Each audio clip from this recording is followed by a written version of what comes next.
بسم اللہ الرحمن الرحیم۔ السلام علیکم ورحمۃ اللہ وبرکاتہ۔ حضرت ابو ہریرہ رضی اللہ تعالیٰ عنہ سے مروی ہے کہ رسول اللہ صلی اللہ علیہ وآلہ وسلم سے سوال کیا گیا کہ لوگوں میں سب سے زیادہ معزز کون ہے؟ آپ صلی اللہ علیہ وآلہ وسلم نے فرمایا، جو اللہ سے سب سے زیادہ ڈرنے والا ہے۔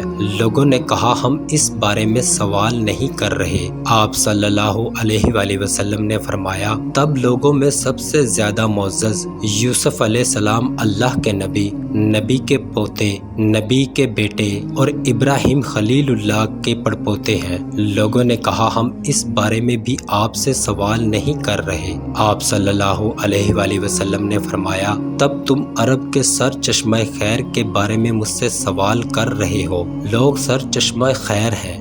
جاہلیت میں بہترین لوگ اسلام میں بھی بہترین معزز ہیں جب وہ سمجھ بوجھ حاصل کر لیں۔ حضرت ابو ہریرہ رضی اللہ تعالیٰ عنہ سے مروی ہے کہ رسول اللہ صلی اللہ علیہ وآلہ وسلم نے فرمایا، میں تمہیں 3 باتوں کا حکم دیتا ہوں اور 3 باتوں سے منع کرتا ہوں۔ میں تمہیں حکم دیتا ہوں کہ اللہ کی عبادت کرو اور اس کے ساتھ کسی کو شریک نہ کرو۔ اللہ کی رسی کو مل کر مضبوطی سے تھام لو اور فرقہ مت بنو، اور جس شخص کو اللہ تعالیٰ نے تمہارے معاملات کا نگران بنایا ہے اس کی اطاعت کرو، اور میں تمہیں فضول گفتگو، کثرت سوال اور مال ضائع کرنے سے منع کرتا ہوں۔ حضرت ابو ہریرہ رضی اللہ تعالیٰ عنہ بیان کرتے ہیں، رسول اللہ صلی اللہ علیہ وآلہ وسلم نے فرمایا، 2 خصلتیں کسی منافق میں اکٹھی نہیں ہو سکتی، اچھے اخلاق اور دین میں سمجھ بوجھ۔